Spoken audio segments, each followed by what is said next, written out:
What's up guys, welcome back. This is Anime Crossover. You'll be watching What If Naruto Was a Game Developer in Marvel Part 8. Now, let's begin.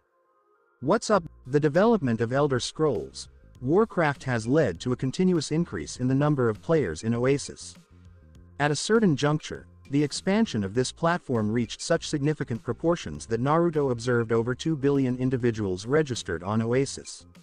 To put this into perspective, this represents 25% of the global population having logged into Oasis at least once. Given the high retention rate of Oasis players, over 90% of those 2 billion individuals continued to engage with the platform, increasing the potential for them to become paying players. The current number of players who have made financial contributions in the world of Oasis stands at 1.4 billion, encompassing a spectrum from those paying a monthly fee for Elder Scrolls Warcraft to individuals purchasing a new shirt for just a few cents. Taking into account that among the 1.4 billion individuals who invest in Oasis, 1.2 billion were contributing to the monthly Elder Scrolls Warcraft fee, this resulted in a revenue of $12 billion each month, or in GP, roughly 60 million GP monthly. With 30 million GP to allocate next month, I can confidently venture into the world of Naruto without significant concern. Following the New York invasion, Naruto reflected with a satisfied smile, observing the increasing balance in his account. Certainly, my universe operates under a distinct force system compared to the Marvel world, where a Chunin could potentially be more formidable than many lesser heroes. Naruto planned to venture into the elemental nations only after the New York invasion, as by that time, numerous players would have already regained their Elder Scrolls Warcraft abilities and would be capable of competing with ninjas on a more level playing field.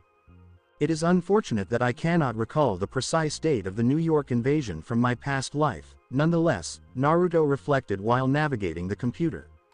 Upon reviewing the news list, it is evident that more than 90% of the content pertains to topics associated with Mojang and Elder Scrolls Warcraft. Both focus on players who successfully discovered secret missions, as well as a player who achieved the remarkable feat of unlocking a secret class after completing a series of concealed tasks. Everything was advancing smoothly, until Naruto observed some rather unusual news. What factors are contributing to the rapid decrease in crime rates? While reading the news, Naruto was taken aback to discover that Elder Scrolls Warcraft had gained popularity even among individuals engaged in criminal activities, who, rather than establishing gangs in the real world, opted to convene within the game and establish a guild there. With the presence of player killing in the game, participants swiftly recognized the opportunity to eliminate and exploit other players for items and currency, which could then be sold for real-world profit. It is evident that engaging in such actions within the game environment presents a significantly lower risk compared to real-life scenarios. Consequently, a majority of criminal activities are now occurring in the virtual realm, resulting in enhanced safety on city streets globally. The advancement of a city correlates with the likelihood that Elder Scrolls Warcraft has had a beneficial impact on the crime rate. In the game, peeking was not considered a crime, allowing individuals to engage in such activities without the concern of real-life repercussions. They were primarily concerned with the risk of having their name revealed and being apprehended by guards within the game. However, one must consider the experience of being confined in a game for a few hours or even days, in contrast to the reality of being trapped in life for years. The sole group of offenders who expressed disappointment were those involved in pedophilia and sexual assault, as they found themselves unable to engage in any illicit activities within the game. The game's GM system effectively detected such actions and promptly prohibited these players from accessing Oasis, enhancing the safety of the environment significantly. Players seeking to avoid encounters with criminals attempting to rob them could opt for larger, more secure cities, where law enforcement is more stringent, thereby creating a more tranquil gaming experience. To Naruto's surprise, only a handful of players opted for safer locations, as opposed to real life where bandits wielded weapons and posed a genuine threat. In Elder Scrolls Warcraft, players facing robbery had the ability to retaliate, and given that the player character was typically more powerful than the criminal, they could even turn the tables by robbing and defeating the criminal, which proved to be immensely gratifying for all involved. Consequently, criminals needed to enhance their organization to avoid being targeted by the players. while the players had to improve their strategies to evade the traps set by criminals, resulting in a dynamic interplay between these two groups. Their average level currently stands at level 5, which is quite commendable, Naruto remarked while reviewing the statistics. 7 days post-launch of Elder Scrolls Warcraft, the average player level reaching 5 is commendable, especially considering the significant penalties associated with dying and the increased distances between missions. This progress reflects positively on the game's pacing.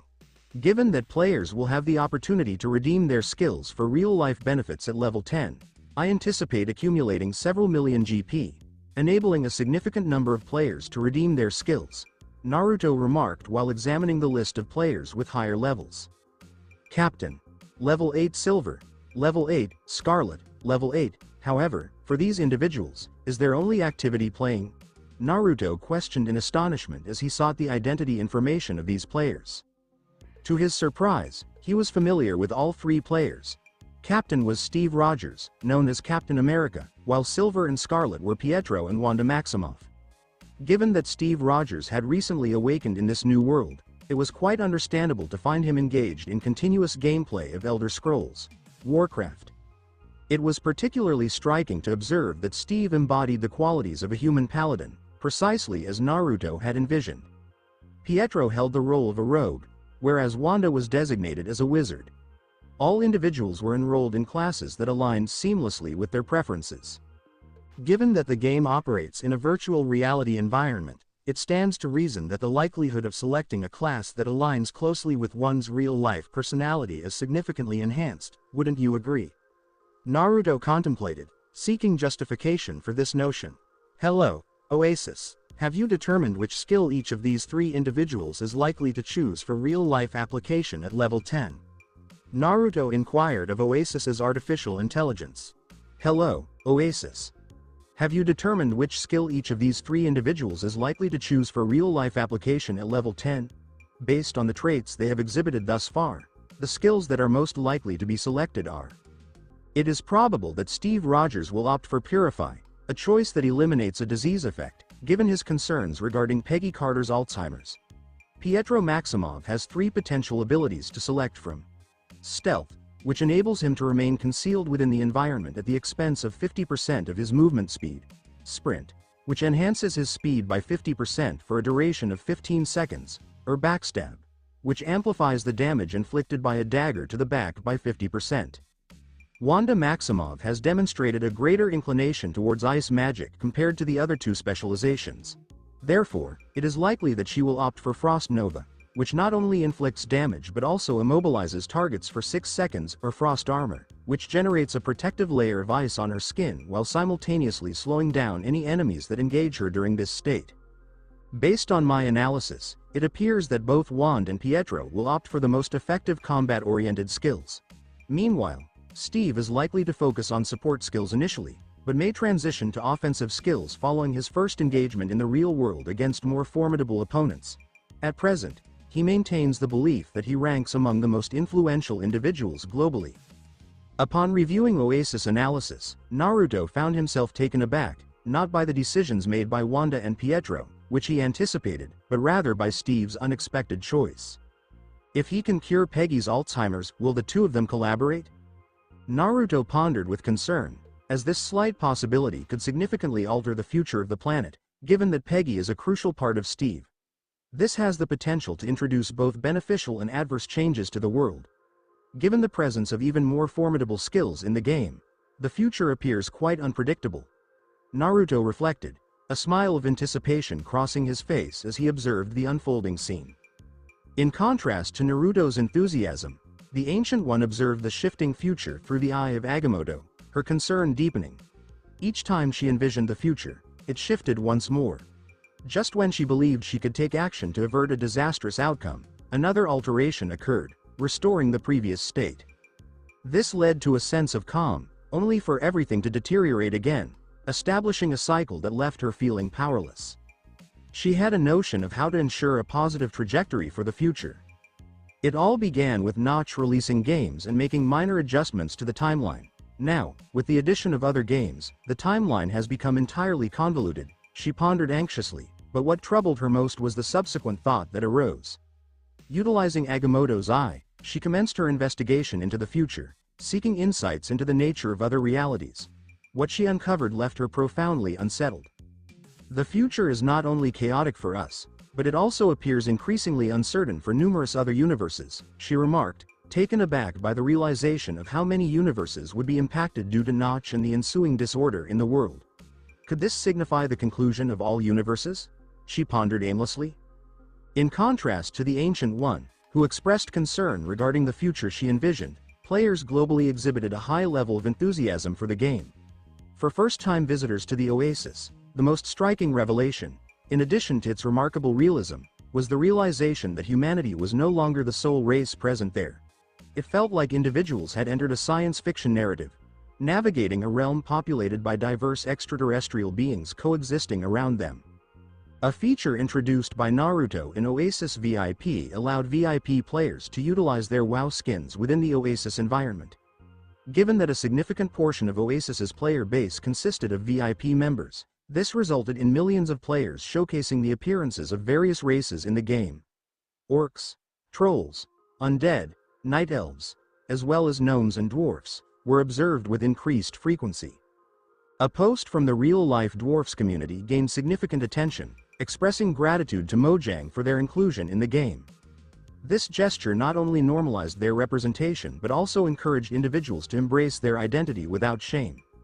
A significant number of individuals adopt dwarf skins due to their appeal, and many actual dwarfs have also embraced this practice upon realizing that it does not attract negative attention or mistreatment. In instances where racism towards any race or ethnicity occurred in Oasis, the individual responsible would be promptly identified and banned from the game for a few days, facing penalties upon their return. Meanwhile, the victim would be granted a few days of complimentary VIP status as compensation. As a result, numerous communities started to embrace their true identities in Oasis, experiencing a significant improvement in their well-being upon realizing that they were treated equally to others. Naruto was taken aback to discover that some wheelchair users preferred not to create a character that could walk. Instead, they opted to incorporate wheelchair characters in Oasis. To support this choice, Naruto established a wheelchair store where players could purchase and customize their wheelchairs with various features, such as disabling the speed limiter or replacing the chair's wheels with a motor that would enable it to float. Upon discovering this store, individuals, regardless of their real-life abilities, chose to purchase personalized wheelchairs to enjoy their time in Oasis. They engaged in betting on races and inventing tricks, ultimately establishing a new sport within the game. The inclusion that occurred in Oasis was met with widespread approval from the public, extending beyond those specifically mentioned to include several others recommended by the Oasis AI for Naruto's implementation, resulting in heightened satisfaction among the players. Among the 72 hubs of Oasis, Naruto observed that the initial 70 hubs functioned as expected, whereas Hub 71 had transformed into a space primarily for Alliance players. In contrast, Hub 72 was predominantly occupied by Horde players, who were congregating in anticipation of a significant event. Recently, a player from the Horde inadvertently uncovered a route to the Alliance continent. Upon departing after his exploration, he was pursued by several Alliance players who also discovered the means to traverse between the continents. With both factions aware of the path to their opponent, the players determined it was time to engage in conflict. "I visited this bar recently with my friends, and it was quite enjoyable," Anna remarked with a smile as she took Naruto's arm and guided him toward Hub 71. Naruto was currently logged into his N account, characterized by his yellow hair and pointy teeth, reminiscent of his real-life appearance. Anna bore a striking resemblance to her real-life self. However, the most notable difference was her newfound comfort in Oasis. Unlike in reality, where she often maintained a cold and distant demeanor, in Oasis she frequently sought physical closeness with Naruto, relishing every moment of contact. Naruto, accompanied by a lovely young woman who was holding his arm, certainly found himself in a situation he would not decline. Oasis maintained a strict policy regarding inappropriate behavior when it was unwelcome by either party. However, when both parties were in agreement, it became entirely feasible to invite another individual to one's residence and explore relationship dynamics in this new environment. The benefits of eliminating the risk of STDs, preventing pregnancy, and easily altering one's appearance have contributed to the growing popularity of this trend among young adults. It was clear that Oasis maintained a strict policy regarding interactions with underage players. They consistently intervened when adults attempted to engage in inappropriate behavior, issuing warnings about the presence of children. Should an adult persist in such actions or intentions towards a minor, they faced immediate banning from the platform. Ultimately, the children remained unaware of the events that transpired during the game, while the adults chose to keep it confidential and took pleasure in the experience. Anna had contemplated the idea of being intimate with Naruto at Oasis. However, Naruto expressed that he preferred her first experience to be more meaningful. He assured her that he was planning something special to make it a reality in the real world. Since that time, Anna has refrained from discussing the topic further and has maintained her enthusiasm and curiosity, eager to discover Naruto's next actions. Naruto had developed sufficient control over his mana to create a thin membrane of ice between his skin and hers, effectively preventing her powers from activating. This allowed them to engage in intimacy with reduced concern. However, Naruto remained apprehensive about Anna. He understood it would be her initial experience, and since he aimed for her to have the most optimal sensation, maintaining a thin layer of ice between them for an extended period would ultimately diminish her sensitivity due to the low temperature, potentially impacting the overall quality of the experience. Naruto discovered an alternative approach to address the situation. Counter Spell. Advanced Level 7 Mage Capability 40-yard range 2% of base mana cooldown of 24 seconds immediate neutralizes the opponent's spellcasting, inhibiting any spells from that particular school of magic for a duration of 5 seconds. Upon observing this ability, Naruto contemplated the potential for its effectiveness on Anna. In the game, this ability had a cooldown of 24 seconds and lasted for 5 seconds. However, since he was the creator of this ability, Naruto simply needed to develop another similar ability, adjust these parameters, and convert it to GP to obtain the desired capability. With this adjustment, the GP conversion price of the skill is likely to increase significantly, primarily due to the intention to extend the duration and reduce the cooldown. Consequently, for each second altered, the price would escalate, particularly when considering the opponents he will encounter in the future. This ability would be indispensable, whether for Loki, who is anticipated to arrive soon, for Ebony Maw, or even when considering the elemental nations he plans to visit next. Naruto participated in the audition process. He acquired the standard Counter Spell skill for 5000 GP. Furthermore, he developed Counter Spell 2.0, which features a reduced cooldown of 10 seconds and an extended duration of 1 minute, resulting in an increased skill price of 500,000 GP. Given that this ability would allow him to confine 5 individuals indefinitely without the use of skills, Naruto assessed that the cost was quite reasonable. However, he chose not to redeem Counter Spell 2.0, as he remained uncertain about its effectiveness on Anna.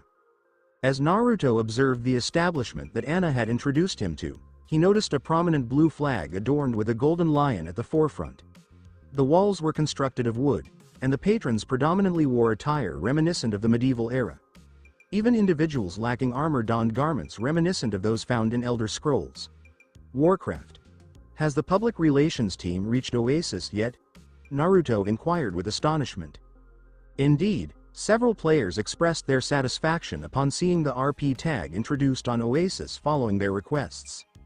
As a result, numerous bars, restaurants, and themed inns centered around RP are emerging, and this bar is one of them, Anna explained with a smile. Naruto was unaware of this development. It seems that the addition of the PR tag to Oasis was a decision made autonomously by the AI, considering it a beneficial update. Given the minor nature of the change, there was no necessity for Naruto to be informed about such details. Naruto and Anna altered their appearance to match that of their night elf avatars in order to integrate more seamlessly with the players. At their current level of 6, they lacked access to impressive armor options. Faced with the choice between unattractive armor and stylish casual attire, the decision was clear. "Good evening, may I assist you with a table for 2? A night elf waitress approached them with a smile, presenting each of them with a mug of mead. "Thank you," Naruto responded with a smile as he accepted the mug and took a sip.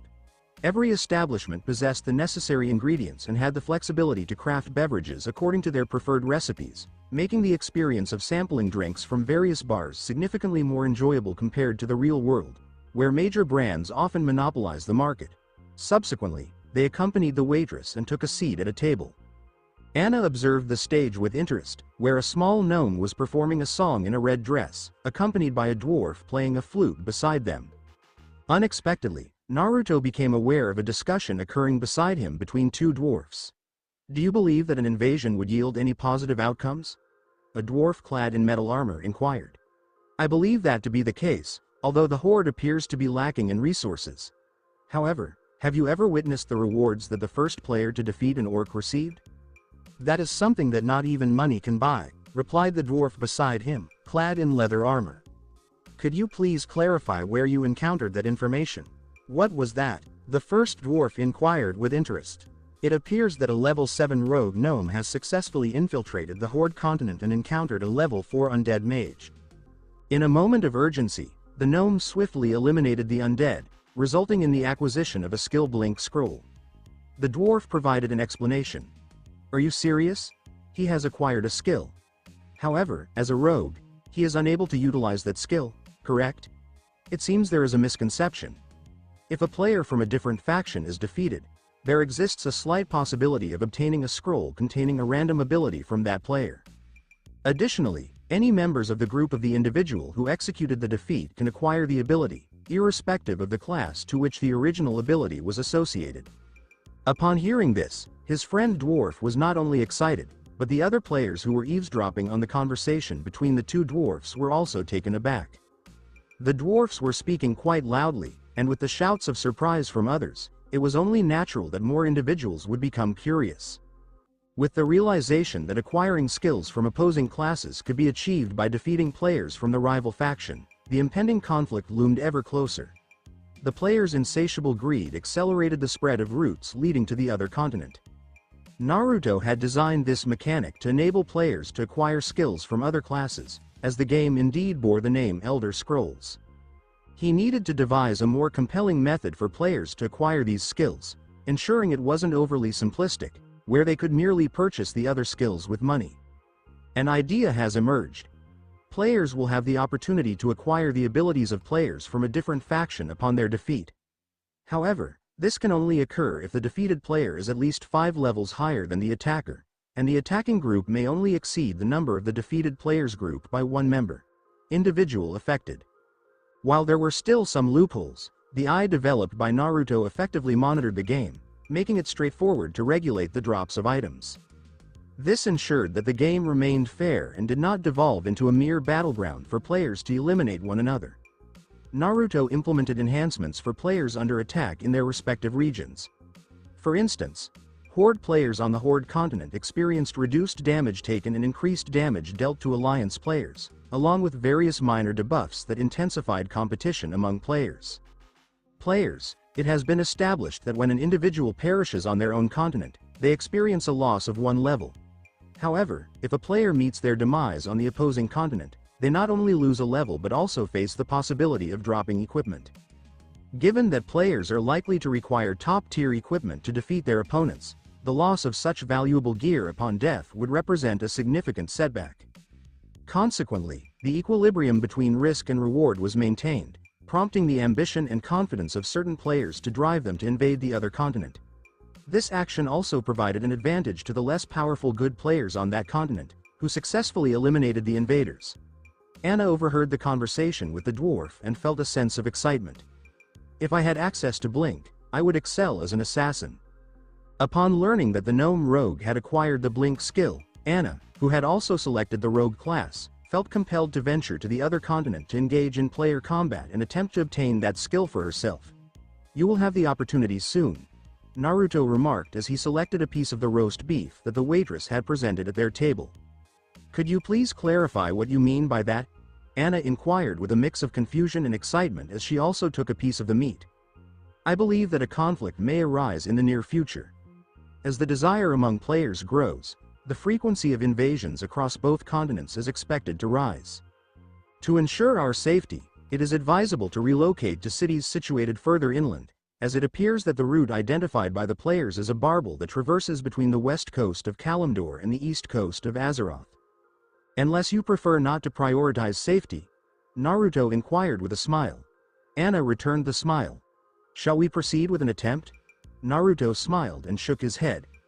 It is likely that both parties will be positioned to intercept any potential invaders now that the information is becoming public.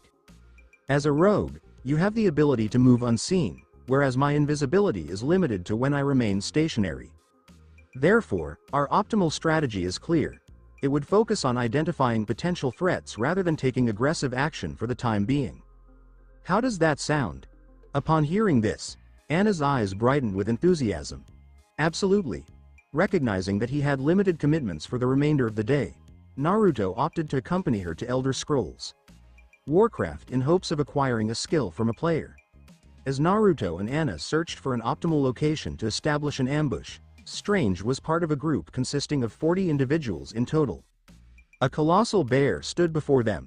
Brown demonic bear, level 9 to 1-star boss.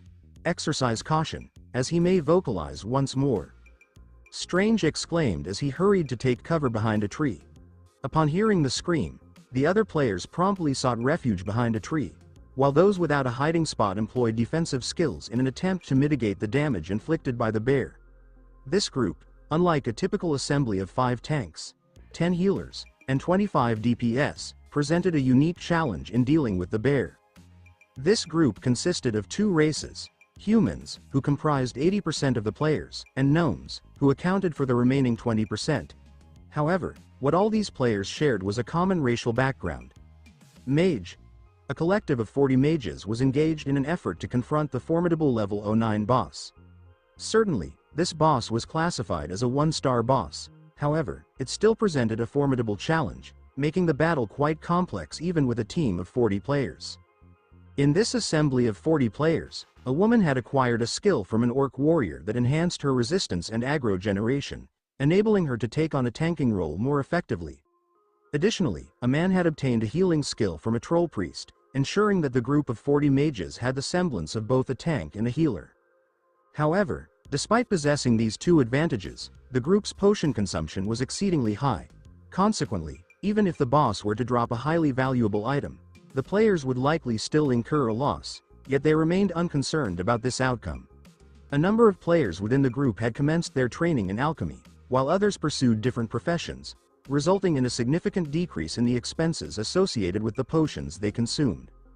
As the boss approached its demise, Strange reviewed the group's player list and noted that over 20 players had perished in the battle, which left him feeling quite dissatisfied. We must identify a method to enhance our progress swiftly. The wizard remains resolute. It was an unusual moment as he cast a fireball, observing the large bear's body engulfed in flames. As he neared the body to examine the items left by the creature, he was taken aback by the sight before him. A petite, refined purple coin. Had it merely been a coin, his surprise would have been minimal. However, the true source of his astonishment lay in the inscription on the coin. Guild token. With great interest, Strange took the coin and examined it closely. Guild token. Present this to the mayor of the city where you wish to establish your guild. This coin grants you the right to rent an unoccupied building in the city to serve as your guild's base. Please note that the building can be substituted with a superior, more costly option or a smaller, more economical one at any time, provided there is availability. Upon reviewing the item's description, Strange felt a surge of excitement and had to exercise restraint to avoid using it right away. Strange promptly reached out to Wong to share the positive update. Wong expressed great enthusiasm regarding Strange and took similar initiative by reaching out to the Ancient One to inform her of their accomplishments. Even she, with her centuries of experience, felt a surge of excitement upon hearing the news and made the decision to log into the game to explore the nature of this new currency. Unbeknownst to the world, the inaugural guild token made its debut, paving the way for the emergence of others, which would subsequently lead to numerous advantages and disputes for the players. With the guild token in hand, Strange contemplated the most advantageous decision for their situation. What is your opinion? Based on my observations, establishing the first guild in the game may offer significant advantages, particularly regarding visibility and potentially undisclosed rewards. Strange addressed the 3 individuals before him: Wong, Mordo, and the Ancient One.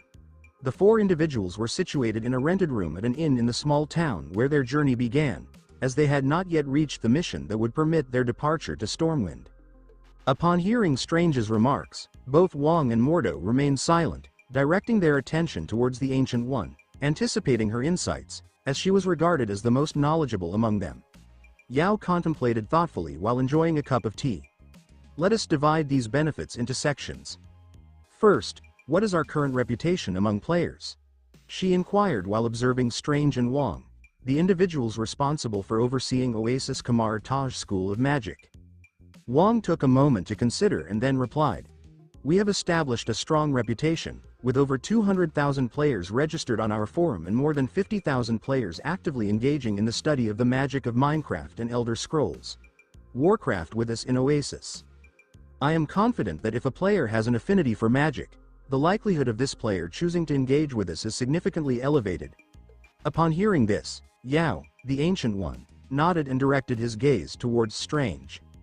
Strange had also prepared his remarks in advance. In Elder Scrolls Warcraft, I observed that the mage class has the highest number of players compared to other classes. Among these mages, many express a desire to join our group, as they find the difficulty of learning spells to be greater than anticipated.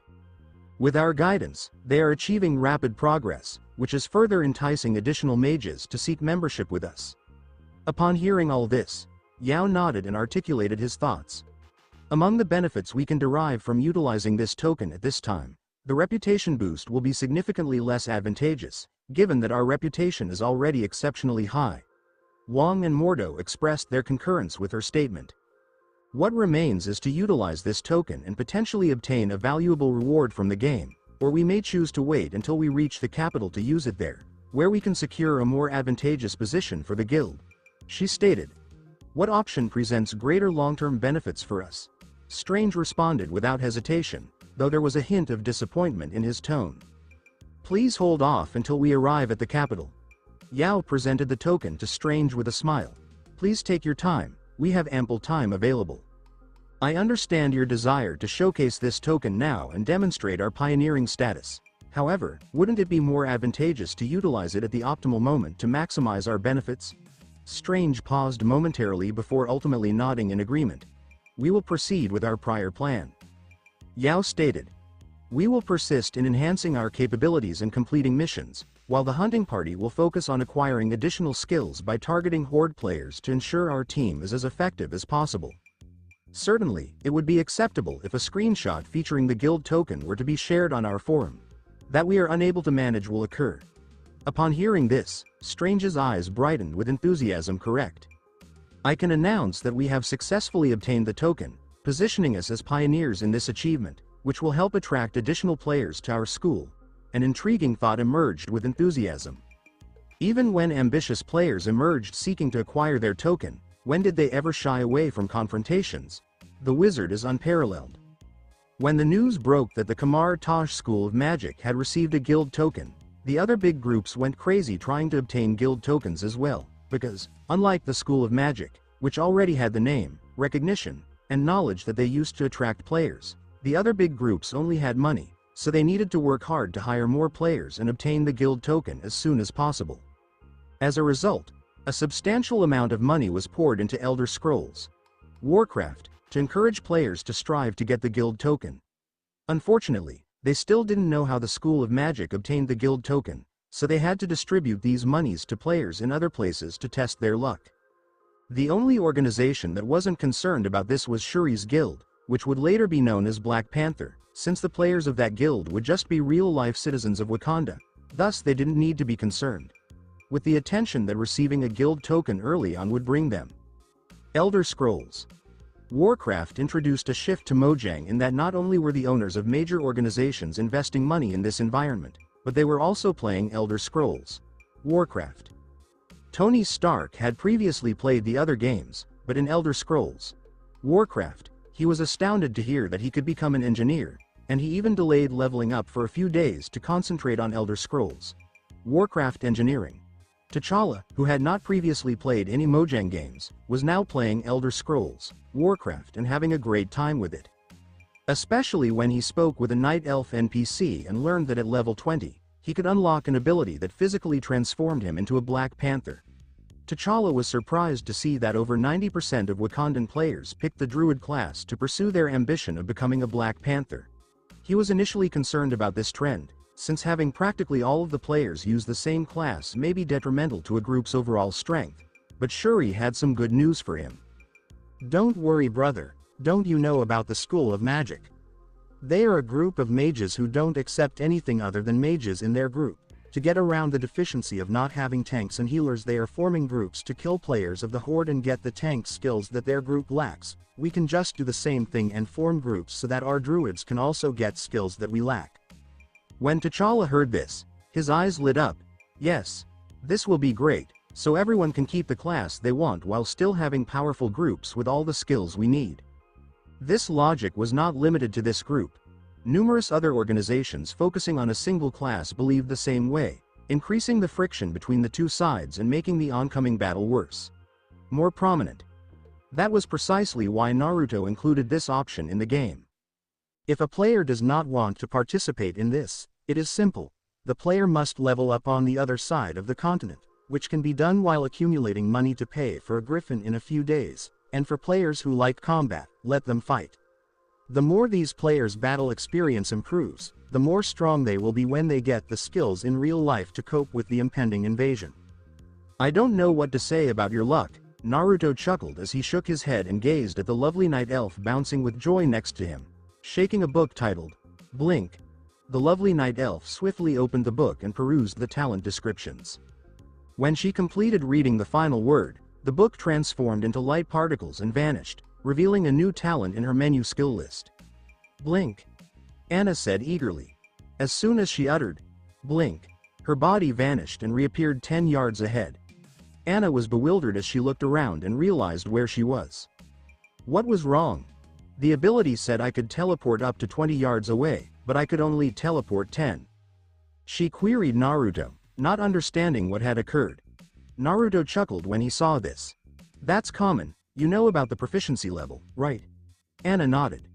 When you learn a class skill, this proficiency has a value close to 100, and you can train and improve it up to, say, 200 proficiency. I'm not sure if there is a maximum. He added, looking at her to check whether she was paying attention. Naruto continued as she nodded again. When you learn a skill from another class, as it is not something you are used to doing because it is a different class, this value should be around 50, instead of the 100 that comes from a skill from your class, so you'll have to study this skill more and train it more so that the skill reaches the 100 that mages can use naturally or even pass it and make you better than mages. Hearing this, Anna finally understood. I understand. So I'm going to use Blink a lot to use this in the best way possible. Anna said, looking at the skill's cooldown and eager to use it again to master it as soon as possible. Just be sure to pay close attention while using this, as the better you understand the skill, the faster you'll improve. Naruto provided a hint that few players have observed so far. Anna nodded when she heard this. She may have been astonished at first that Naruto knew so much about something like that, but she became used to his knowledge and just assumed that he was a hardcore player who studied the game whenever he wasn't playing. Hey babe, are you free tonight? Naruto said as he moved closer to her and grabbed her tiny waist. Anna was taken aback and gazed at Naruto with gleaming eyes. Yes, where do you want to go? Unlike her previous gothic and distant attitude, being able to engage with others via touch, along with Naruto's devotion during the past several months, had a significant influence on her personality. Only the kind of clothing she wore hadn't changed much since she and Naruto both loved it, and knowing Naruto thought she looked well in that manner pushed her to keep her wardrobe consistent. I learned a new magic and wanted to show you. How about I bring you to my house to test it? Naruto suggested, smiling.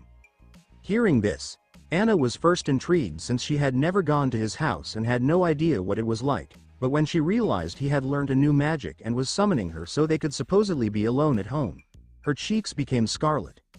Should it be just the two of us? She said meekly, hiding her head on his chest. Naruto held her and whispered, Yep, just the two of us, all night. Hearing this, Anna's pulse raced even faster. She'd wanted to do something like this with Naruto for a long time, and if he was confident enough to try out his new power, it might really work. Not only might she kiss and do other physical things with him, but it could also help her real-life situation. So, I'm going to leave the game now to get ready. Pick me up in 3 hours, okay? She replied happily and sheepishly. Naruto watched her response and grinned as he approached her and kissed her on the lips. Okay babe, I'll pick you up in 3 hours. Anna grew even redder and logged out of the game without waiting for the 20-second safety period, leaving her character motionless on the floor. Naruto chuckled as he stepped to the side to safeguard the unconnected figure for another 20 seconds until she vanished. With that, he unplugged from the game and went home to prepare. He had previously rescued the common skill, Spell Lock, and would first try it on Anna. If it worked, he would rescue the 2.0 version. If not, he would leave it to be recovered later and utilize the present GP for other purposes. Naruto suited up differently than usual to make this night unique. Instead of his usual techwear suit, Naruto dressed more formally, wearing a black dress shirt, black slacks, and white shoes. On his wrist was a gorgeous watch that combined technology and refinement, and it seemed far more elegant than the different Patek Philippe watches that were known for their richness and sophistication. Both the garments and the watch were redeemed by GP in the system for slightly over 100 GP, since they were not only gorgeous but also worthless. Naruto even considered purchasing several of these watches to sell in the real world and then spending the money in the game at some time, but the system issued a warning that only the player's money would be turned into GP, so he abandoned the plan and retained the watch for himself. With 2.5 hours notice, Naruto requested that B modify the look of the GTR he regularly used to meet Anna to that of a vehicle he remembered seeing. To make things simpler for B to grasp, Naruto entered the Oasis and used the template construction tool to recreate the automobile exactly as he recalled. Within seconds, a vehicle had passed between Naruto and B in Oasis. "How about it, B, do you think you can transform into this car?" Naruto questioned, smiling. When B saw this automobile, he was shocked. "Is that a Ferrari?" "Yep, this is a Ferrari that hasn't been released yet, to be more precise, Ferrari's first SUV. I thought that using a car like this would be more comfortable for Anna than a low and cramped sports car. Since it's a Ferrari, this still will be sporty, beautiful, fast and, as it is an SUV, comfortable." Naruto went on. B nodded in understanding and started scanning the vehicle. "Of course I can do it, Naruto. Despite the appearance being very different, the cars on this planet are still not that far behind compared to me." When Naruto watched B disconnect from Oasis, he swiftly disconnected as well, and when he exited the home, he saw Ferrari's first SUV, a Purosang yellow Ferrari, parked in front of his house. Naruto grinned excitedly as he climbed into his vehicle and began driving to his Bayville residence. He had purchased this apartment long ago in case he needed a place to be alone with Anna, and it eventually came in useful. Despite the fact that the apartment was just acquired a few weeks ago, it was not vacant since Naruto picked this apartment because it came fully equipped. With his gaming revenues, spending $1 million or $2 USD wasn't a huge thing to him, particularly because this was only 5,000 GP after conversion. Thus spending so little on a pleasant and functional flat didn't seem like a waste for him. Naruto had already begun renovating the wooden cabin he had lived in for a few months to make it a more pleasant and comfortable place, but despite the fact that the cabin had improved significantly, Naruto did not intend to take Anna there because it was practically his safe place, and he needed more time to take someone he trusted there. For the time being, he just wanted to bring Anna to the Bayville flat. Maybe I can utilize the mage's power to portal into the actual world to go to the apartment directly? Naruto questioned himself thinking. Mages in Elder Scrolls Warcraft began learning talents that allowed them to open portals all around the realm after they reached level 20. Mages, like Kamar Taj, could create portals to the game's major cities. If I gain this talent in the actual world, might I open portals to anywhere? I'll only need to tweak some settings, and that should be okay. Naruto thought happily, preserving this idea for the future. When Naruto went to the garage to collect Anna, he saw that B was linked to the Oasis since the Mojang launcher was connected to the game on the Ferrari's multimedia panel. "Are you in a match, B?" Naruto said as he opened the door and sat down. "I'm hunting a group of boars in Nomergon. Do you need me?" B said distractedly, still in charge of the game. "Nah, I'm going to pick up Anna. I'll drive, okay? Just hide the Mojang launcher from the multimedia screen so she can't see it." Naruto responded. Okay, if you need me, just call, and you can drive in peace," B said as he returned his focus to the game. Since an extraterrestrial race with superior technology, connecting to the internet without a 4G chip was easy, allowing B to play Oasis without the need for a computer, since it was already a fantastic computer. B was able to manage his vehicle form while his awareness entered Oasis, much as the Transformers were asleep in the movie but still functioned normally, which was very beneficial to both of them. Naruto would always have the automobile ready, and B would be able to play without having to stop to aid Naruto. Even though he didn't mind aiding Naruto, spending hours in a parking lot was tiresome. Unlike the GTR Naruto usually drove to the house, which was quite loud, the Ferrari Purosang was considerably quieter. Although it generated noise when accelerating, the automobile was considerably quieter when the engine was running at low RPM. So, Naruto arrived at the mansion when Aurora, who answered the intercom, saw the yellow automobile. She assumed it was Naruto, but since it was a different car type, she queried, "Hello, who is it?" Naruto grinned as he slid the window down further, revealing his face. "Hi Aurora, it's me, Naruto. I came to pick up Anna for our date today."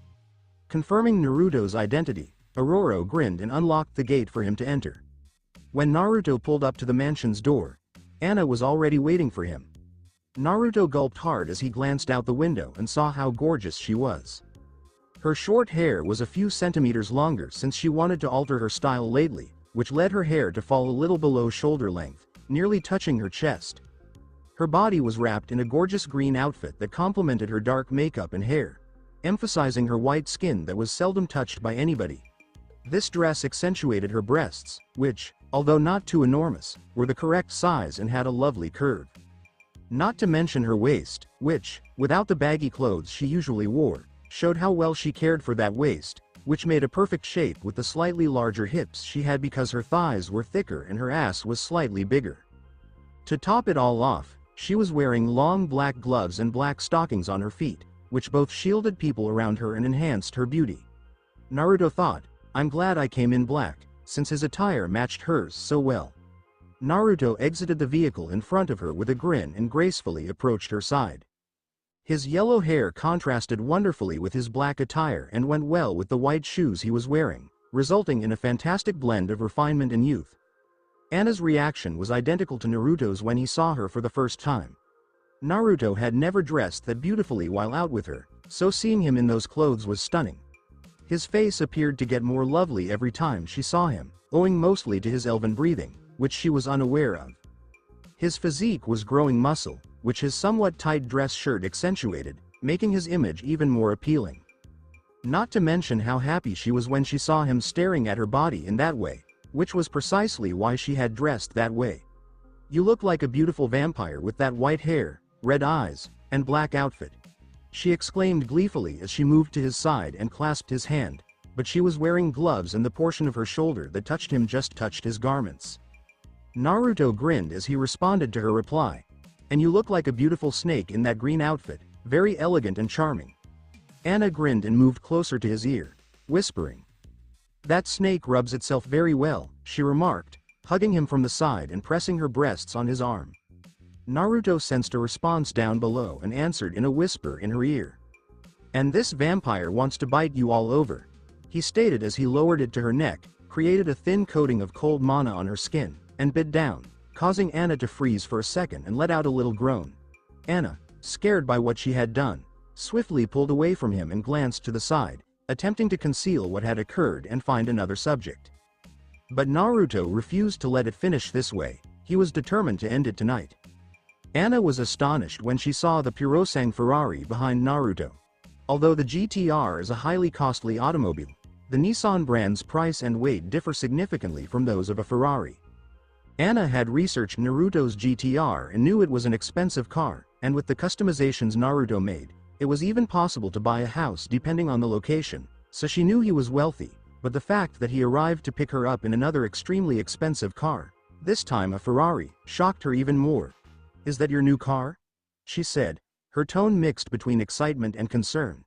Naruto saw her anxiety and grinned. "That's another car. The GTR is still with me." Anna eventually relaxed after learning that Naruto still possessed the GTR, since Naruto's GTR was so strong that she enjoyed the rush of excitement she had when driving about the city at high speeds. This was such a wonderful adrenaline rush that she didn't feel anything throughout clashes with the Brotherhood's mutants. Anna stopped thinking about Naruto selling the GTR and began to inspect the Ferrari, and the more she stared, the more delighted she grew. "This car is so beautiful, I've never seen it before," she said, admiring the unusual blend of Ferrari and SUV. "I thought it would be more comfortable for you if I came to pick you up in a taller, more comfortable car rather than a low sports car, mainly because of that," Naruto remarked, pointing to her heels. Anna gave a sincere grin when she saw Naruto's anxiety. Anna was surprised as she entered the vehicle via the door Naruto had opened for her. She looked around and saw how gorgeous the inside was. She'd never been in a Ferrari before, so the sporty interior astonished her, compared to the GTR's interior, which resembled a rocket with a more square layout and many controls. The Ferrari's interior was more polished and athletic, giving the impression that she was in a future spacecraft or anything she desired. "I had imagined what the inside of a Formula One vehicle might look like." Naruto simply grinned and shook his head as he got into the vehicle and drove Anna out of the mansion, ignoring the searing eyes that followed them through the windows. He'd sensed some interested eyes on him, and his elven breath-enhanced hearing had picked up a sigh from a familiar voice as he bit Anna's neck, but Naruto disregarded it and savored the time with his lover. "What did you prepare for us?" Anna inquired carefully, attempting to figure out what Naruto done. "Surprise." Naruto smiled as he played some peaceful music on the radio and started driving. Anna sensed that he wished to keep it a secret and remained silent, heightening her internal suspense. Because Bayville was a tiny town, Naruto arrived to his flat quickly. To Anna's surprise, the building where he resided was not as elegant as she had thought. From the exterior, it seemed to be a medium to high-end structure, although not as extravagant as the ones she had seen on television. Arriving at Naruto's apartment door, he grinned at her and requested her to wait outside for a few seconds, which she eagerly did. Taking advantage of her absence, Naruto ignited the candles he had set on the floor using the magic of manipulating the fundamental elements, creating a line of candles that went to the dining table, which contained 2 plates and a box of chocolates that he had purchased for her. The meal was still in the oven, so he pulled it out and swiftly placed it on both plates, adding to the romantic ambiance. 40 seconds later, with everything ready, Naruto exited the flat and locked the door, allowing Anna to enter and observe everything firsthand. "You can come in, my princess," he said in a caring tone, making her grin even more. Anna's pulse slowed for a few seconds as she entered the door and noticed the lovely line of candles leading to a romantic table in the center of the room. Her eyes began to burn, and she burst into tears. Anna turned around and found Naruto at the entrance, staring at her with a gorgeous grin. Without thinking, she rushed up to him and kissed him. Naruto saw she was approaching and didn't have much time to prepare to use ice magic to create a barrier between them to protect the two, so he could only use spell lock. Fortunately, when Anna's soft lips contacted his, no pain occurred, and only pleasure surged in their brains. This was the first time they kissed without the icy sensation that ice magic had left behind, making the kiss considerably more pleasurable. When Anna realized that the kiss did not have a frigid feeling, the first thing she wanted to do was insert her tongue into Naruto's lips, but she quickly woke up and opened her eyes, concerned about how Naruto would have felt with this kiss. Fortunately, Naruto was okay in front of her, and when she attempted to step away to say anything, Naruto seized the initiative to shove his tongue into her mouth. Anna's body tingled as she savored the feeling of his warm tongue entering her mouth. Naruto didn't hesitate at this moment, believing that the skill, Spell Lock, worked, and with a mental command, he purchased Spell Lock 2.0, and promptly used it on Anna, deactivating her ability for 1 minute. With the confidence that the skill was working, Naruto grew more daring and put his hand on the exposed area of her white thigh between her dress and pantyhose, causing Anna to pause once again and glance at him in surprise during the kiss. Naruto smiled and gave her a little nip on the mouth, making her legs somewhat weaker. Taking advantage of the opportunity, Naruto, who had one hand on Anna's back and the other on her thigh, proceeded to elevate his hand, causing her dress to rise with it, until his hand grasped that gorgeous ass. Naruto had wanted to squeeze Anna's ass ever since he saw her in the swimsuit during the pool party at the X-Mansion, but he couldn't at the time, and Anna hasn't worn such a revealing clothing since. Taking advantage of the fact that she was dressed in every man's favorite costume, Naruto smirked as he hoisted her dress further higher and massaged every inch of her ass with delight. "What a delicious ass." Naruto expressed his satisfaction as he liked the feeling her body was giving his hand, which drove Anna more wilder. Feeling Naruto's fingers squeezing her ass increased her pleasure tenfold. Because of her abilities, No one had ever touched her in this way before, thus what she was going through today was a first. For someone who had just given a basic kiss to another person, simply kissing her with her tongue would be enough to make her remember it forever, but with Naruto, the guy she loves, gripping her ass, Anna was already losing her mind. Ignoring the dining table, Anna saw a sofa near the entrance and swiftly drew Naruto towards it. Naruto realized what she wanted and proceeded to the couch, seeing her stroll in front of him with half of her ass hanging out of her dress, which made him even more aroused. When they eventually got to the sofa, Naruto was going to raise her dress when she grabbed his hand and stared at him worriedly. "I spent so long applying cosmetics that I neglected to shave. Is everything okay? I only shaved last week, and some hairs have started to grow," Anna remarked, somewhat ashamed. Naruto just smiled at her and said, "Don't worry, I like you the way you are, this just turns me on even more." Hearing this, Anna eventually let go of Naruto's hand and allowed him to continue, raising her dress and exposing her whole body for him to view. "So, how did you manage to ignore my powers?" Anna questioned, stuffing some of the pork ribs she was chewing into her mouth. Naruto, who was seated next to her on the bed, finished swallowing the piece of meat he was chewing before responding. "I managed to create a spell that blocks a person's use of other spells." Anna's eyes brightened up as she heard this. "How long does this last?" Naruto sighed and responded. "Unfortunately, it only lasts 1 minute, so I have to use this skill for between 50 and 60 seconds on you so that your powers are deactivated." Anna was sorry to hear this, but she was relieved that she would be able to act normally around Naruto. "Does this have any limitations?" she questioned worriedly as she ate another piece of steak. Naruto shakes his head. "Not much, the amount of mana this uses is a bit high, but with my high mana regeneration rate I could use this infinitely." Anna's grin was dazzling as she enthusiastically ate the meat. This meat was the romantic supper Naruto had prepared for them, but since it had been interrupted for an extended period of time, they had to reheat the food, and because Anna was exhausted and a bit hurt from her first experience, Naruto took a stand and took it so they could eat it in the room, laying on the bed. It would have been a really nice scenario if the two weren't nude at the time, but they were both having a great time. Anna looked at Naruto's lightly muscled chest, while Naruto looked at her white breasts. They giggled as they saw the two glancing at each other's bodies and had to resist starting another round. Anna was so weak that she opted to sleep at Naruto's home with him, which he didn't mind. They simply had to be cautious not to touch each other while sleeping, since Naruto couldn't perform counterspell on Anna while asleep, making it a little perilous. But, since they were already exhausted and the bed was so large, the two created a tiny barrier of blankets in the center of the bed and slept well without touching one another. When Naruto awoke and saw Anna's naked ass directed at him, he didn't hesitate to use counterspell on her and bite her gorgeous ass, causing her to let out a short fearful whimper and push her ass towards him. Again. Naruto just grinned and resumed his work after seeing her behavior. When Naruto left Anna off at the X-mansion for the day, she was immediately swarmed by the other inquisitive females as she approached her room. "Tell me how it was, Anna," Kitty exclaimed enthusiastically. "What did you do?" Amara also inquired enthusiastically. Jean also approached with curiosity, but instead of asking questions, she just gazed at Anna expectantly. Anna seemed a bit hesitant when she answered the girls' questions, but she explained what they did in general. "He invited me to his apartment and made a candlelit dinner for us. It was very beautiful, especially the candle path he made that led to the table." Hearing this made the girls even more thrilled, as they imagined what it would be like. Excitedly, they began inquiring about everything, including why he had a different automobile, which Anna easily answered. Until Kitty posed a question. "And you did that?"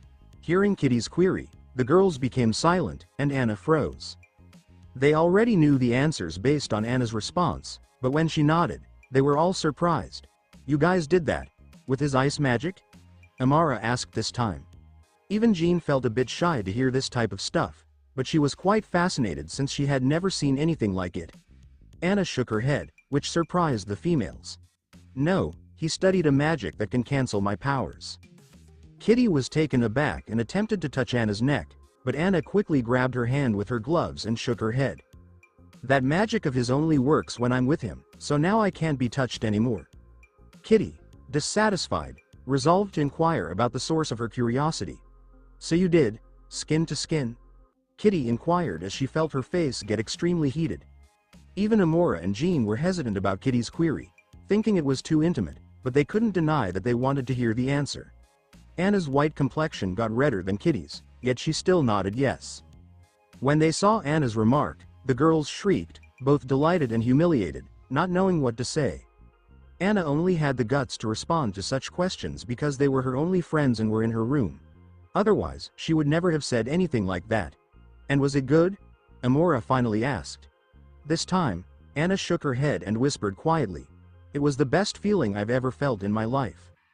Hearing this, the girls' imaginations started to go wild, wondering what Naruto could have done so perfectly to elicit Anna's response.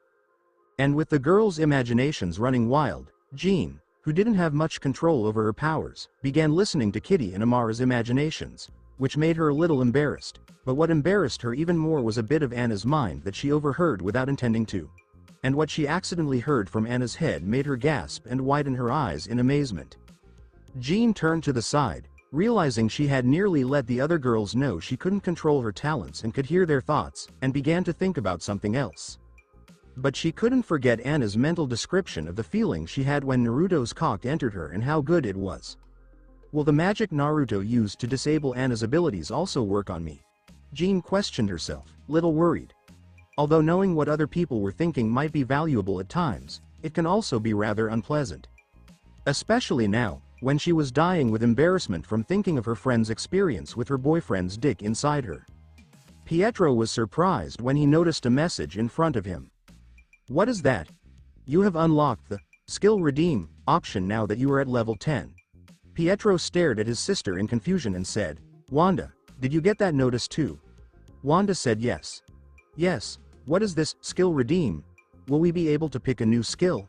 She questioned, likewise bewildered. Pietro replied, that's strange. I saw that we could buy new skills from the NPCs in our classes, but I didn't see anything about this skill redeem. He opened the Help tab since he didn't know what to do. Hi Silver, what can I do to help? Elder Scrolls. Warcraft Malfurion admin, I recently got to level 10 and a pop-up popped up that said I had unlocked something called Skill Redeem. I don't know what it is. Is there a tutorial that might help me understand it? Silver, yes, there is a tutorial, however this feature is quite easy. If you enter your character menu, a new capability has arisen for you there called Skill Redeem. All the information is accessible there. Elder Scrolls. Warcraft Malfurion admin. Thanks a lot, Silver. Pietro remarked. I'm surprised by how helpful Mojang's customer service is. He could always get assistance from Mojang's support service without having to wait in line, and every time it was from a genuine person who could promptly fix his issue. He didn't realize that his attendant wasn't a genuine human. It was instead an artificial intelligence.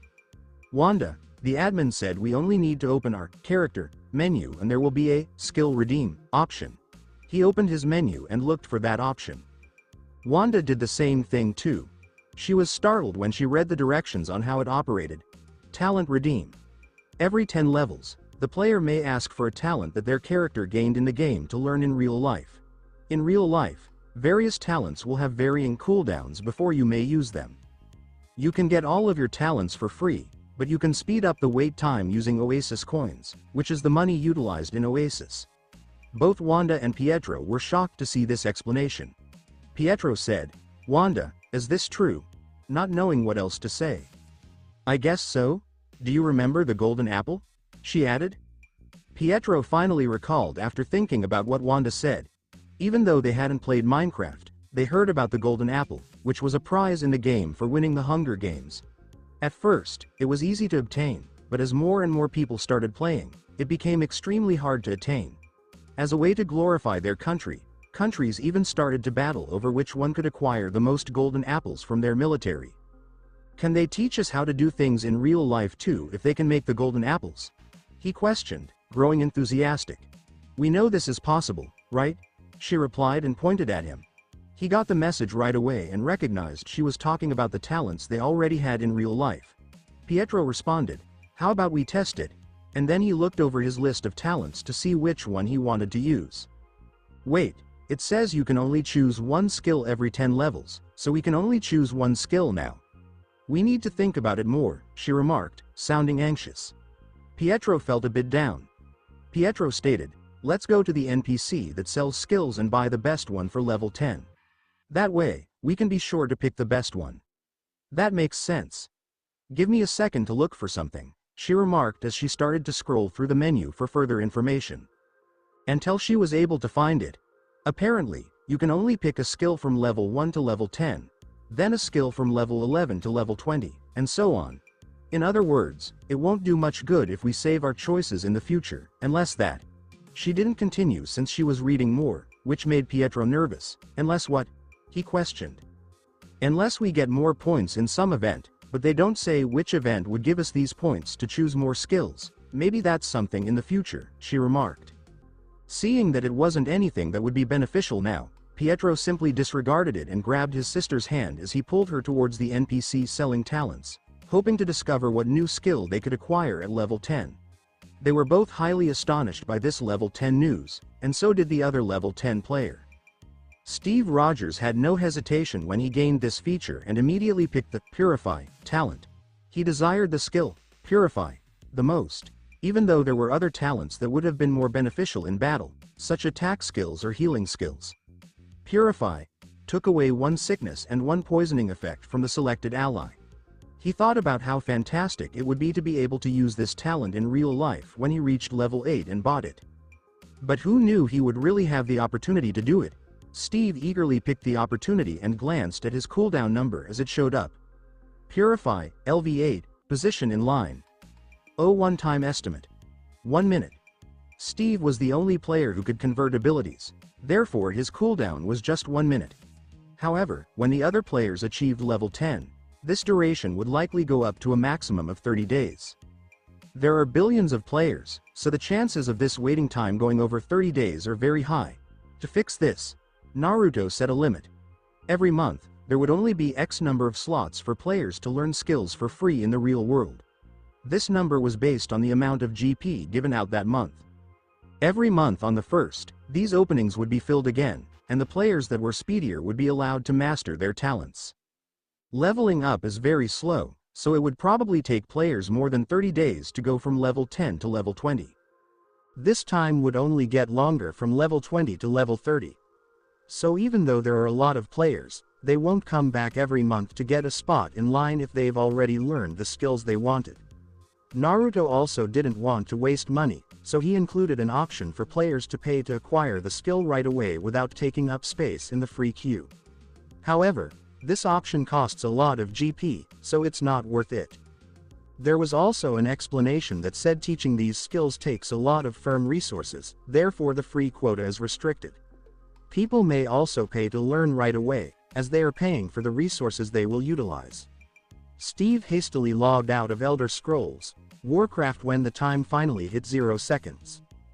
The only thing he could think of at that point was getting to the hospital where Peggy was and utilizing it to get her well as soon as possible. But as soon as Steve opened the door to leave his room at SHIELD headquarters, he bumped into Nick Fury. Fury? Steve questioned, perplexed since Fury had been visiting to his room for a while. Hello, Captain. Congratulations on making it to level 10. Fury replied with a little grin. He was shocked to learn that Steve was so into Elder Scrolls Warcraft, particularly when they told him that Steve was now ranked number 1 in the highest level. He had a proposition for Steve, but when he saw Steve leave the room, which was highly unusual, it piqued his interest. Steve remarked, "Thanks, Fury. Do you mind taking me to the hospital where Peggy is again?" Fury lifted an eyebrow in surprise but still nodded. "Of course, but could you tell me why? If I'm not wrong, you already saw her this week, right?" Fury said as he walked into the SHIELD garage. Steve nodded and said something eagerly. "Yes, but after I got to level 10 in Elder Scrolls Warcraft, the game let me learn a real-life skill. I chose the Paladin's Purify skill, which can cure a person's illness. I wanted to see if it would work to help Peggy." Nick's heart nearly stopped when he heard this, but Steve was excited. Nick was astonished and lost his cool for the first time in front of Steve when he said, "What did you say? You learned an Elder Scrolls Warcraft skill in real life?"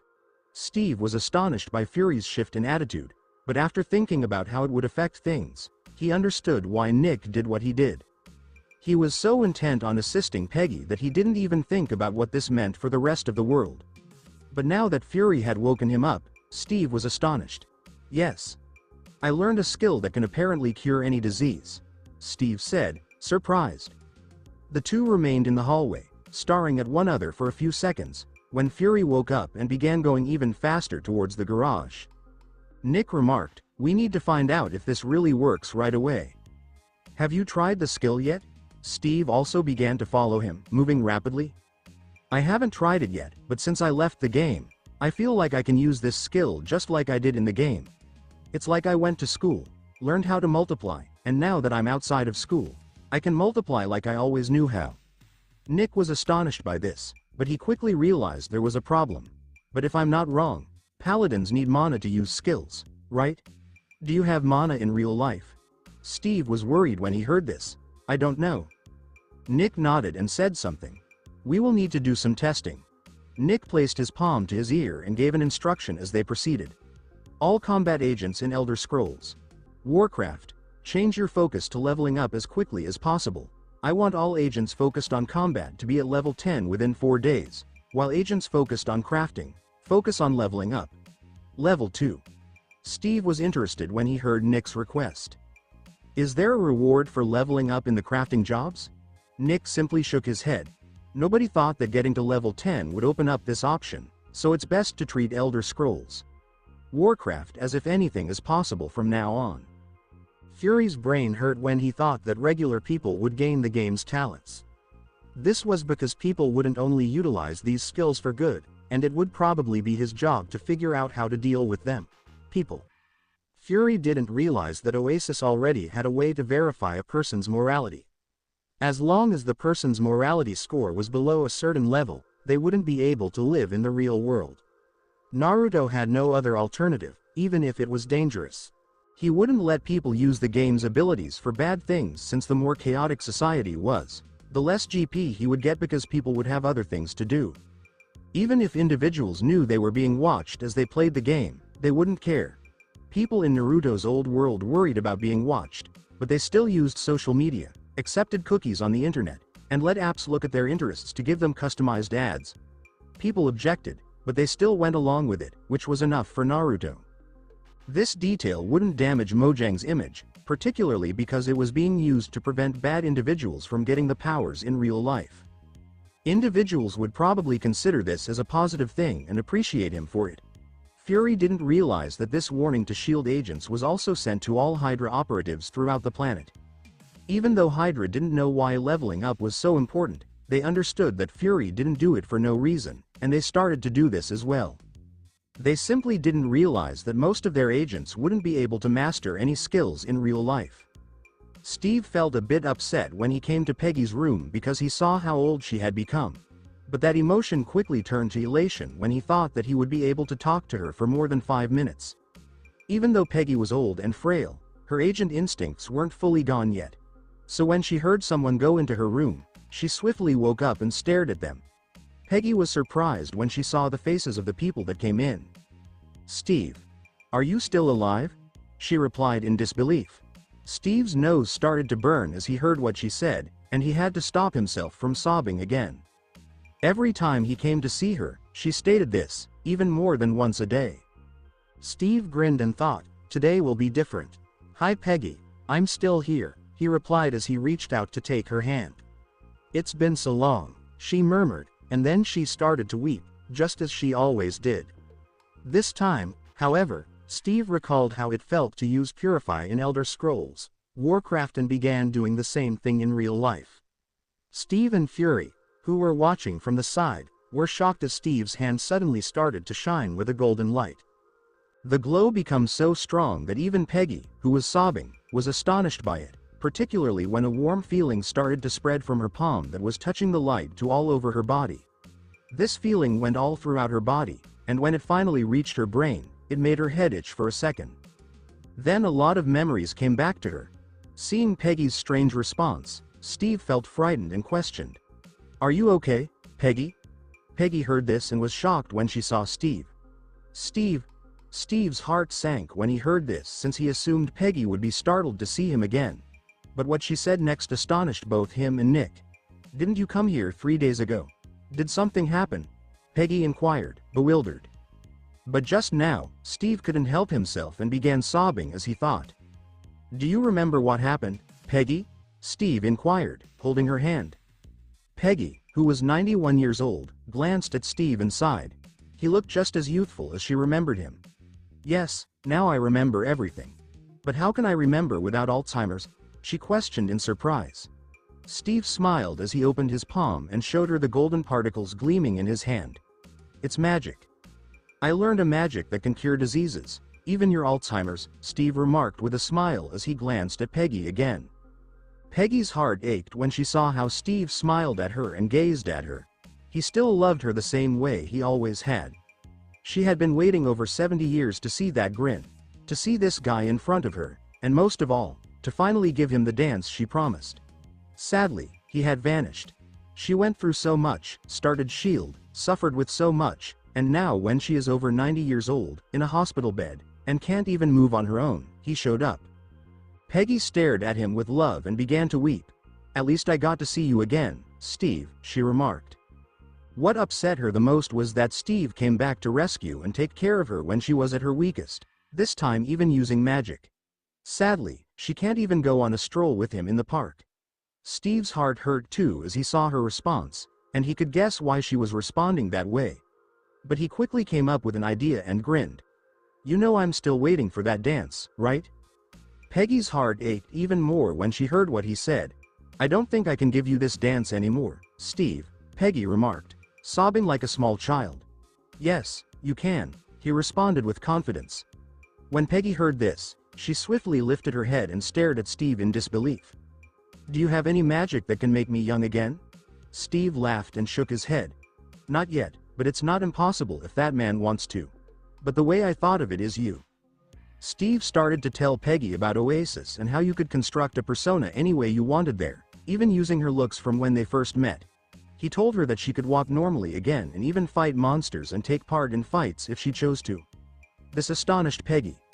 The founder of S.H.I.E.L.D. hadn't worked in a long time, but the first thing that sprang to her mind when she heard this was how hazardous it was and how many problems it might create. Steve chuckled as she told him about this, and Nick, who was sitting quietly in the corner of the room, also laughed, letting Peggy know he was there. Peggy was a wonderful agent, but she was 91 years old and quite rusty. She didn't even see Nick in the room until she saw him. Then she was horrified that she had told him some private information. Nick said in a lighthearted way, "Don't worry, Director, this information is also in my area." "Director, are you a S.H.I.E.L.D. agent?" she questioned, a bit astonished. Steve laughed and answered instead of Nick. "He's Nick Fury, the current director of S.H.I.E.L.D. He was the one who brought me to meet you after I was unfrozen." When Peggy heard this, it brought back memories, mostly of Fury coming to see her every now and again, which made her feel a bit better about him. Wanda and Pietro ultimately picked the talents they were going to study as the three of them were talking. Pietro chose the skill, Sneak, which made his body a little see-through but slowed him down by 50%. But for someone like him, who could run at 4 times the speed of sound, cutting that in half would only make him run at 2 times the speed of sound. That felt like a lot, but it wasn't that much compared to the chance of becoming practically invisible. He would still be incredibly dangerous when running, but he would be considerably safer while standing still if he utilized this power appropriately. Enemies would have a harder time figuring out where he was. Wanda chose the Frost Armor talent because she already possessed skills that centered on assault and control. What she needed most was a means to protect herself, and Frost Armor was ideal for that. In the experiments she completed, when she utilized this power, her skin grew so tough that it was hard to hurt her with a knife unless the force was very great. "It's like I'm always wearing protective armor as long as I keep this skill active," she exclaimed with excitement as she gazed at the knife that was almost frozen in her palm. The knife soon froze and became around 30% heavier when she stabbed herself with it, much as it did in the game. This made it harder for the people who attacked her to attack her swiftly. Wanda heard a disturbance as she was about to go inside the empty home where she and Pietro lived. She recognized this sound right away since it was the sound Pietro made when he stopped jogging close to her. "Do you want to play?" she inquired hopefully as she stared at him. But when she saw how angry he was, she already knew what was going on. Did they find us again? She questioned as she closed her eyes. I think so. While I was testing my speed with sneak, I saw a few cars that looked like the ones Hydra used when we were there. They must have found out somehow that we live here, Pietro remarked, sounding a bit upset. Wanda merely nodded and kept going, utilizing her talents with her eyes closed. After a few minutes, she eventually opened her eyes and sighed as well. She added, "It really is them. We have to move, and this time to a very faraway place." Pietro also nodded and utilized his incredible speed to put together the little items they possessed, which were mostly the two ancient computers they used to play Elder Scrolls. Warcraft. Wanda got upon Pietro's back while clutching their suitcases after they had packed everything. In the next second, they were gone. They traveled in the direction of a tiny town named Bayville, which is near New York. Naruto was really happy with the news from Oasis. Last week, the number of Elder Scrolls Warcraft players went up to 1.3 billion. That's at least $13 billion per month, because they pay $10 a month on average. Oasis, is there too many people in one part of the game, or is it too crowded? Naruto wanted to know. In a normal MMORPG, having more than 20 people trying to kill monsters in the same area is already a bad experience for the players. But in Elder Scrolls Warcraft, each area could support hundreds or even thousands of players, since the areas were much bigger than the games he had played before. Still, an average region could only hold around 3,000 people. For a game with more than 1.3 billion players, it would be quite easy for the areas to fill up if this wasn't controlled correctly. Naruto worked all night to create new places and make the planet bigger. The continent of the Alliance, Azeroth, had the same size as 4 nations. Each country was ruled by a race, same as the continent of the Horde.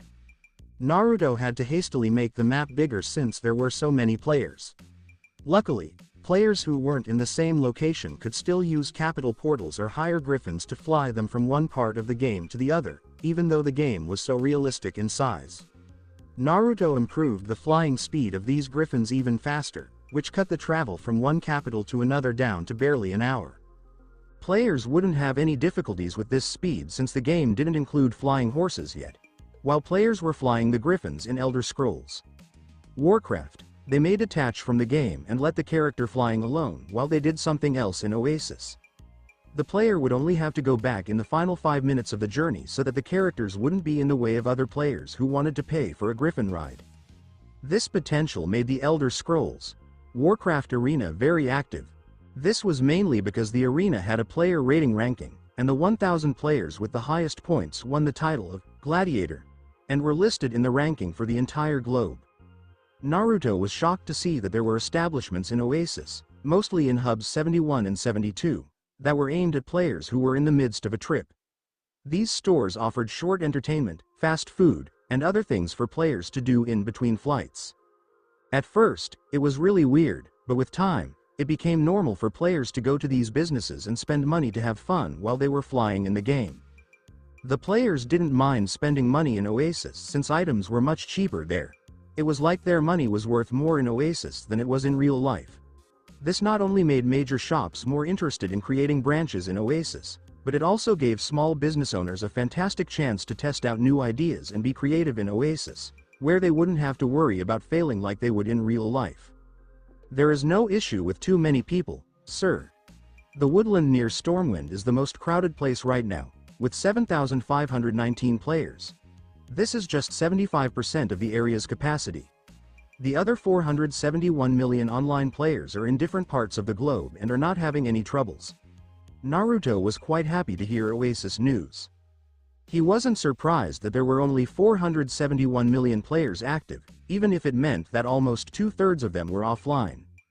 Elder Scrolls Warcraft was a global game. One half of the world was playing, another side was working, and the other side was sleeping. This meant that only about 1/3 of the players were online at any one time. Of course, this was just on regular days. On weekends, this number rose up a lot, and Naruto thought that when he staged an event, this number would go up even more. Naruto kept looking at the report in front of him, becoming more and more happy, even though he knew that the game's population was spread out evenly over the map. More than 98% of the players who tried the game came back to play again. Whether they wanted to eat the cuisine, traverse the globe, or ride on the griffins, the game always had something to keep them interested. The money Naruto made from Fortnite and Minecraft was extremely little, nearly nothing, compared to what he made from Elder Scrolls, Warcraft. But Naruto didn't care since it wasn't a terrible thing for him. Naruto wanted to keep making games, and even if not everyone played them, he would be happy if one of his games made someone's day better. He already had a few ideas about it. I'll wait until Elder Scrolls. Warcraft is more focused before I start making other games, especially with that portal. Naruto recalled the doorway that went to the elemental kingdoms and pondered about it. He had plans to travel back to that planet, particularly now that he was making millions of GP a month. The moment was growing closer, but Naruto didn't want to hurry it. This planet was in 2012, and because he knew the narrative of the Avengers, he knew that the invasion would come later this year. He planned to deal with the invasion here first before moving on to another world. I wish I could remember the exact month of the invasion. Naruto let out a sigh. But if you think that Thor is also in Oasis, the chances of the date being different are very high. The butterfly effect of me being here would already happen, and that's not even counting how much I'm changing this world. Naruto didn't care about it either. He wasn't going to change his own life to keep the story the same. He knew he could become stronger, so he simply wanted to get stronger and deal with the repercussions of his actions. Oasis. How long until more players get to level 10? Naruto asked. Based on my estimates, in about an hour, another player will achieve level 10, and in 20 minutes, another player will accomplish it. This will continue until there are around 80 players at level 10 in 24 hours. Naruto put his palm on his chin and started to ponder. 80 players with real-life skills in 24 hours. And this number will only go up. Before anything worse occurs, I believe it would be best if I made a public proclamation about this. Naruto was thrilled thinking about what he might say to the audience when he thought about how people would respond when they found out they could learn the game's talents in real life. In a few hours, reports will undoubtedly come out about those who learned how to use Elder Scrolls, Warcraft abilities in real life. We want to make it clear that this rumor could be accurate. When you achieve level 10 in Elder Scrolls, Warcraft, you will be able to acquire a real-life gaming ability. We decided that learning these skills would be free since players already pay a monthly fee. However, our resources are limited, so we won't be able to make the skills available to everyone. Instead, there will be a limited number of free slots each month, and the first people to ask will get the skills. The rest will have to wait until the next month or pay to get the skills right away. We don't enjoy this type of thing, but we have to do it this way since it costs a lot of money to teach someone a superpower, so we hope everyone understands. We can't wait to see you use the abilities you acquire in real life. Notch. Likes. 42 million, 28 million comments. Players were really astonished when this message showed up on the Oasis forum. Even the experienced gamers, who were used to the crazy things that Mojang did since something unexpected constantly happened, were the most astonished this time. People who played Elder Scrolls, Warcraft were looking at their skill list and thinking about which skill would be beneficial in real life. People who didn't play Elder Scrolls, Warcraft were also thinking about beginning to play so they could learn skills in real life. There were, of course, some people who were skeptical and thought Mojang was just making all this up to get attention. However, these people were very few and far between. The community trusts Mojang so much that even if this was something ridiculous, they still believed Mojang could do it. Especially when a video got out on the internet. Notch claimed in the video that he was flying next to Iron Man and that the talent he utilized was an Elder Scrolls, Warcraft skill. Notch built a game and gained a skill from it. Why couldn't he teach the players those abilities too? Ned and Peter were shocked when they heard this news. Peter because he wanted to know how many new people will have superpowers in the actual world, and Ned because he knew he might finally get a superpower in real life like Peter. This is so cool, Ned stated with excitement as he started to think about his skills and which ones he could learn. Peter, what do you think I should learn to help you? When Ned asked Peter a question, he instantly comprehended what his buddy was trying to say and was shocked. Is Ned really going to be able to help me deal with bandits? Peter was happy. As a shaman, we can think of 3 things that could happen. One is that you get an offensive skill like Lightning Bolt, that lets you shoot lightning at the bandits, but since you aren't ready for combat, this could make you very weak, Peter stated. Another option is to learn a totem. You can leave the totem in battle, and it will automatically attack enemies for you. This way, you're not as exposed to danger, but you'll need to find a spot to hide while the totems do their thing. Peter went with the second option. The last option is for you to pick up a healing skill. That way, while I'm out there battling, you can take on the role of the chair guy. And when I come back, you can help patch me up. Peter finally wrapped it up. Ned was really excited about all these possibilities, but when he thought about how dangerous the first one could be, he quickly decided to rule it out. About the other two options, he figured it was best to hold off for a bit longer before making a choice, especially since he was still at level 9 with just 10% express. Yao, the Ancient One, was totally taken aback when she saw this news. Why wasn't I able to see this future? Yao was taken aback. From now on, whenever she looked ahead, she noticed little glimpses of everyday folks using their powers in the real world. But when she checked out the future the day before, that still wasn't happening for her. Why can't I see your future, Notch? She asked while watching the players' reaction to Notch's news. She was surprised to see that people reacted positively. The number of those who distrusted Mojang was so small it barely mattered. What really caught her off guard were the comments from players claiming to be students at Kamar Taj's School of Magic at Oasis.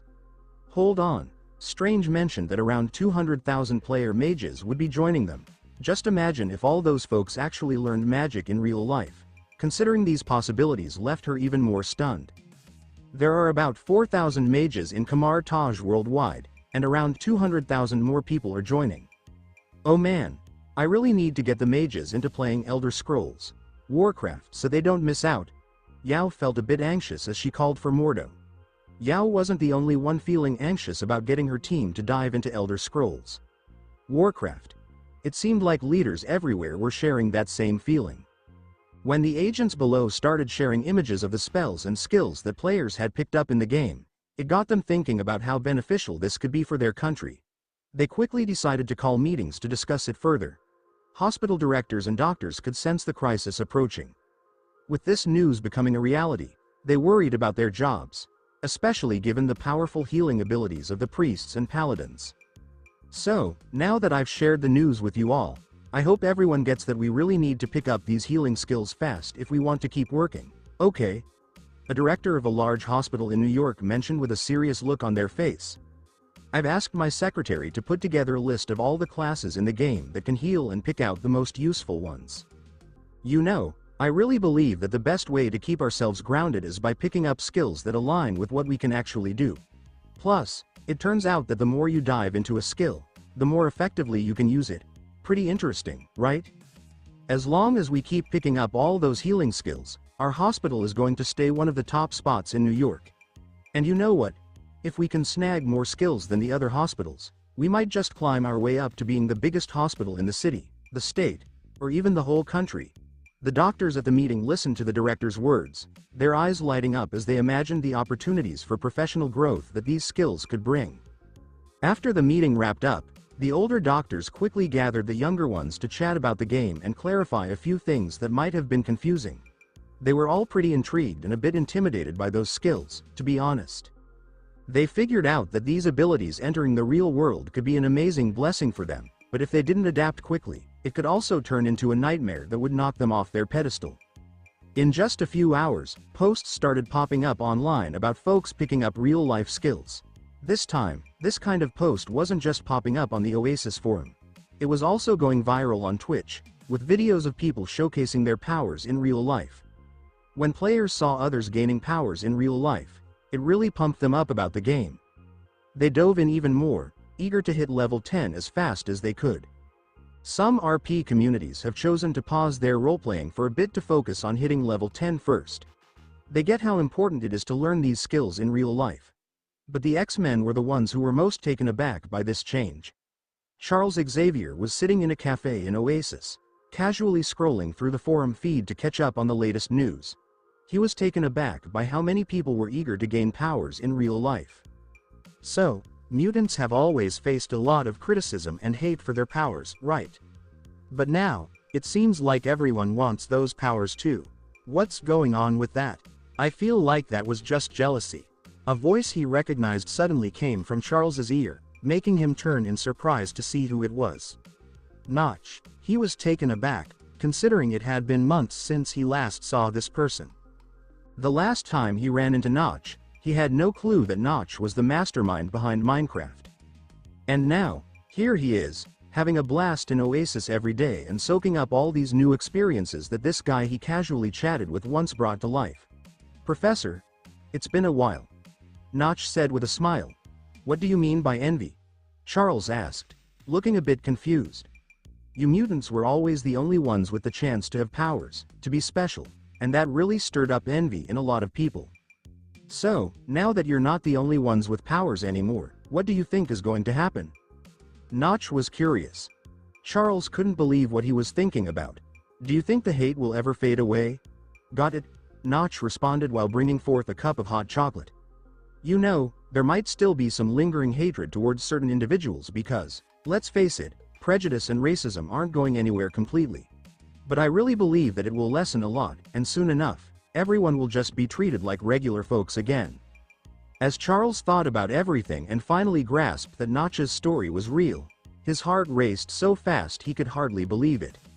All he could manage to say was, "Thank you." Upon hearing this, Notch simply smiled and shook his head.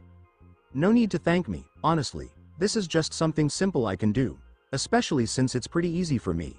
Just enjoy your lives. You totally deserve it." After chatting for a bit longer, Notch suddenly teleported to a different spot, especially when the players around him began to notice and started recording him and snapping photos to share online. As Charles stared at the empty seat in front of him, a thought finally crossed his mind. "I'm pretty sure Eric will be glad to hear that. I really hope he doesn't do anything reckless now that everyone's going to be on the same level." Charles was feeling really excited. Even newspapers everywhere were reporting on folks who picked up new skills. Some countries hit the jackpot with more than one player picking up a skill today, while others weren't so fortunate and didn't have a single player in their country. Even without anyone around who had learned this, journalists still went ahead and wrote stories about these cases. They even highlighted the players from their country who were just a step away from hitting level 10 in the Elder Scrolls Warcraft ranking. You won't believe it, but the latest news on TV really took the Elder Scrolls Warcraft hype to a whole new level. That day, a whopping 3.1 billion different players checked out Oasis, hitting an all-time high. Crazy, right? Sure, these new players didn't just jump straight into being VIPs or Elder Scrolls Warcraft subscribers right away. Most players took a couple of days to really warm up to the idea of trying out Elder Scrolls Warcraft. On the first day of players checking out Oasis, most of them were just hanging out at the stores in the Oasis hubs. On the second day, these players would head back to a store they enjoyed and likely spend a few cents on something that caught their eye, after watching other players make their purchases for a little while. By the third day, these players are likely to be more willing to spend some cash on Oasis, probably dropping a few dollars just to enjoy themselves. After such an amazing time at Oasis, the hesitation these players had about spending money there would have really lessened. By the fourth day, it's likely that the chance of a player wanting to pay for an Elder Scrolls Warcraft subscription was pretty high. So, this time around, instead of holding off until the fourth day, most of the new players jumped in and paid to try Elder Scrolls Warcraft on the second day. The next day, the news was buzzing with reports of hundreds of people worldwide picking up new skills. Even though these folks weren't super skilled in these abilities, it still blew a lot of people away. So, with Notch announcing that spots were limited, folks were eager and jumped at the chance to pay the first monthly fee to give the game a shot. Luckily for players, the game's story was super engaging, and the NPCs had such great artificial intelligence that many folks jumped in wanting to rush through everything. But they quickly found themselves getting lost in the characters' stories instead. Quests. What I really liked was that, unlike other RPGs, the quests didn't feel repetitive or boring at all. Every Elder Scrolls Warcraft quest had a solid reason behind it, and the actions players took in the game led to NPCs creating new quests constantly, ensuring that each player's experience was one of a kind. Players began to incorporate watching live streams of other races into their routine to check out what the leveling experience and quests were like for those races. Noticing that there were already 600 folks at level 10 and the line for skills was just getting longer, Naruto simply shook his head and decided to move on. But what he didn't expect was that this line to get skills in real life would actually be a positive for the game. The excitement players felt as they watched the number drop was just as intense as a kid waiting for Christmas. People were gathering in droves, and it felt like time was slowing down. Thousands were there, eager to see what these skills looked like in real life. If the invasion drags on for a few months, I might not even have to step in to help New York. Naruto was feeling super excited as he checked out the game data.